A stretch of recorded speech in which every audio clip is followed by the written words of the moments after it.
关注大度，也拜福。What's up？ 我是大陆，今天我们要测的电脑是来自天选啊，天选4，这也是我人生中第一台全新未拆封的天选。我以前摸过别人的天选，摸过店里面的天选，但我就是没有自己亲手拆过新的天选。OK，let's begin。这个适配器超级轻啊，上面有凸点，包装挺好看啊，看到没有？来给你们看。满分5分的话，这个外观打几分？我看一下。哇，这个天青色的烟雨，这个青色真的太好看了。摸一下，手感也不错哎。这个 A 面哈，一点都不沾指纹，而且摸起来质感也很不错。因为 logo 也很小嘛，我就喜欢小 logo 的机器啊，你们也知道。然后这边的这些点缀也很好看，下面还有个什么？看到没有？有一串英语，它很小，知道吧？而且不是特别的显眼，我就喜欢这种。低调中透露着一点骚的这种，不多不少2100克。外观档的话，不想要那种千篇一律的黑色的话，这个颜色还不错。来，我们看一下壁面吧，刘海捞起来，单手开合肯定的，哇，好看！这块天选的16:9的屏幕，在16:9的这块领域，满分5分的话，你们打几分？这个 ASUS 的 logo， 上巴部分它就是摄像头、麦克风啥的。这个刘海其实有一点点类似 Y 卷插的刘海，给你们看一下。就现在的电脑，你看都有一个刘海。C 面的键盘布局是全尺寸的，然后配色也是纯白的，机身的一体性非常的强。如果你白色的机身给我一个黑色的键盘，或者说是黑色的机身给我一个白色的键盘，我会觉得就有一点点突兀，知道吧？这种一体性很强的，我先给它一个赞。准确点来说，这个方向键应该是叫残血方向键，不是叫拜仁高啊，还是很好看。这个键盘的手感好像和我的那个幻视6没什么区别。啊，以下犯上吗？看到没有 ？WASD 是用了和 A 面一模一样的这个青色的感觉，你看 A 面，然后 WASD。我仔细看一下，它的键盘是稍微有点灰色的，但其实色差不是特别大啊。我觉得它为啥选灰色，其实我是能理解的。来，我给你们看一下，这个是我的。纯白色的拯救者键盘，我发誓啊，就是这个键盘刚刚到我手上的时候，它的按键真的是雪白，但是你们看，特别是那个 Y 键，看到没有，已经脏的。华硕这么做的话，我知道他们的顾虑，可能也是就害怕出现像我这种问题嘛。看到没有，触控板也是有像花瓣一样的这箭头，有4个，看到没有？摸一下，啊，个人觉得手感也是和幻视6没任何区别，然后按一下，也是基本上所有的地方。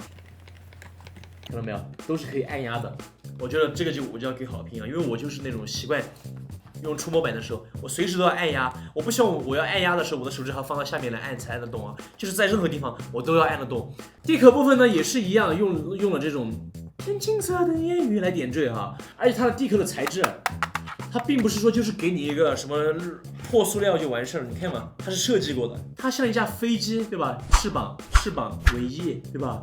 这个是飞机头，电源接口网口 HDMI 2个 C 口啊，一个是支持 PD 充电，一个是支持锂电4，然后一个 A 口，这个是耳机耳麦接口，然后右边只有一个 A 口吗？哦，还有一个锁口。OK， 我们就开个机，到了展示 RGB 的时间了，它给个对，来再来一下啊，看到没有？我觉得白色的机器的键盘的灯就是要比黑色的机器要更透一点。你们看这个 RGB 灯，然后 WASD 的区域，哇吼，可以啊！我觉得这个灯上来了以后，这个机器我好像对它的那个价格上面的那个怨念啊要小一点了。开箱部分就到这里，我先使用个几天，然后我们再继续。性能部分老规矩，先跑一遍 Master True， 总分1647397分，比之前同配置的幻视6的136万分要高了不少啊。传统游戏本的散热和性能确实是要好一点，对比近期测过的机器是这样子的：2223跑 CPU 测试，单核2003分，多核19221分，基本就是同配置的同一水平发挥了。Dimspy 这是显卡11273分，领先了其他3台4060的游戏本10%左右。反映到游戏部分就非常的有看头了，在2K 的全高画质下，赛博朋克2077光追次高 ，DLSS 次高，测试图平均帧能跑到60帧。虽然刚刚摸到及格线，但是相比同样的4060显卡的机器本，领先幅度达到了10%到20%。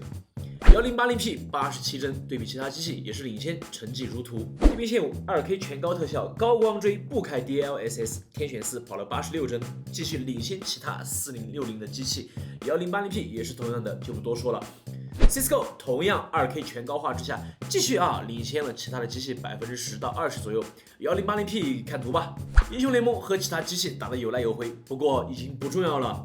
在3A 大作能够领先同为4060的游戏本另外几台有那么多，其实已经超出了我的一个认知范围了。一开始我还对它就是没有用13900HX CPU会对它的游戏性能有些质疑，但是这个结果确实是有点出乎我的意料。然后生产力部分呢，因为我就是一个内容创作者，所以说我也只用它去测试了 PR 剪辑以及 Lightroom 的修图。用它剪辑我用索尼 A7M4 拍摄的 4K 60帧4220比特的视频。结论我在之前无数视频就说过了，我这个1270H 的 YGA 叉剪辑起来其实都很流畅。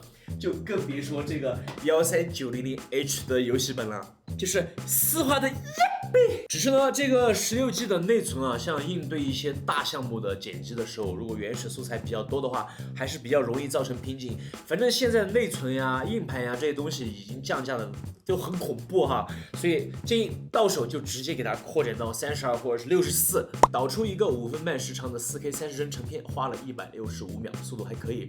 修图也是一样的问题104张2400万像素的 RAW 格式图片，在 Lightroom 里面批量调色、预览、滤镜啥的都没有问题，就还是内存条有的时候会有占满的情况，所以扩展内存吧，听我的。这104张图片套同一个滤镜导出，花了233秒，剪辑和这个修图的成绩基本上就是这套配置的一个正常发挥无功无过这个。第三，散热扩展和续航，在高负载下的温度和噪音表现，天选4依旧非常优秀，48度的最高温和49.5分贝的人为噪音，在这么轻薄的机身下，已经算是控制的很好的了。烤鸡的时候也很有趣双烤 CPU 稳定在50瓦 ，GPU 100瓦，在绝对的功耗数值上，无论是 CPU 还是显卡都没有另外几台 H55 CPU 的机器高。就按常理来说双烤的功耗越高，它的理论性能就越强，对吧？但是这台机器为啥能够在游戏部分领先其他的机器10%到20%？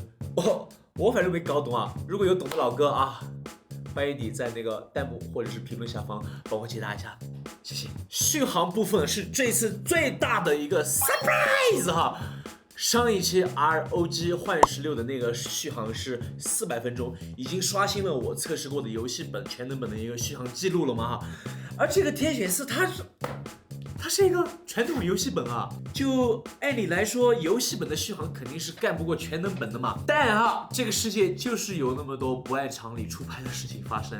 这台机器在省电模式下关闭了独显，就正常的听歌、看视频、上网码字它居然能够坚持415分钟再次刷新了我的这个续航的记录简直 unbelievable。第四，总结天选4这台机器用下来，其实它会让我很纠结因为它有几个我实在是难以接受的点。第一个就是这个16:9的下巴，第二个就是它的售价了。但是它骚气的青色和白色和谐搭配的这个外观，在我这一众暗调的机器当中，真的格外的亮眼白色的键盘和透亮的 RGB 让我在夜里用它写稿的时候会上瘾，以及一些戳我基点的小细节就让我对这台的机器的设计有些着迷。对我没听错，就是着迷。加上这台机器的游戏性能又有一点违背常理的突出，续航也是一个无敌的状态，然后它的机身又很轻这些都是非常戳我基点的地方。所以呢，现在唯一的困扰我觉得就是价格了毕竟它用的是这个 H45 的 CPU， 加上最近的厂家，你们也知道这个价格卷得有多厉害。这一波如果天选能够跟上这一波卷的节奏的话，那我觉得像对于一些颜值党、游戏党，或者是要经常背着书包、要背着电脑上班上学的这些人群来说，也是一个不错的选择。OK， 这就是我对这台华硕天选4的使用体验了哈。如果你们想看更多好玩好笑又骚气的科技数码视频，请一定记得要关注大都夜暴风，好吧？Peace。